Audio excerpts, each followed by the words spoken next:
வாக்குத்தத்தம் உன்னுடையது.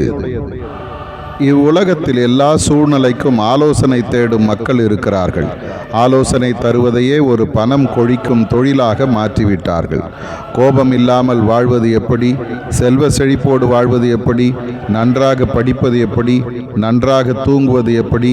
பழகுவது எப்படி? பேசுவது எப்படி? இப்படி பல வகையான ஆலோசனைகள் இந்த உலகில் நிறைந்துள்ளது. ஆனால் இவையெல்லாம் பயனுள்ள ஆலோசனையா? எல்லா ஆலோசனையும் மனிதனுக்கு பிரயோஜனம் உள்ளதுதானா என்று ஆராய்ந்தால் ஒன்றும் பிரயோஜனமில்லை. காரணம், ஒவ்வொருவரும் தங்களுக்கு தெரிந்த ஆலோசனைகளை சொல்லுகிறார்கள். ஆனால் உன்னை சரியான பாதையில் நடத்தவும் உனக்கு ஆலோசனை தந்து உன்னை வெற்றி பெறச் செய்யவும் என்னால் மட்டுமே முடியும். என்னுடைய ஆலோசனைக்கு காத்திருந்த மக்களை நான் உயர்த்தினேன். சாமுவேல், நான் அவனை அழைத்த பொழுது, கர்த்தாவே சொல்லும், அடியேன் கேட்கிறேன் என்று சொன்னான். அவனை முழு இஸ்ரவேலுக்கும் நியாயாதிபதியாக உயர்த்தினேன்.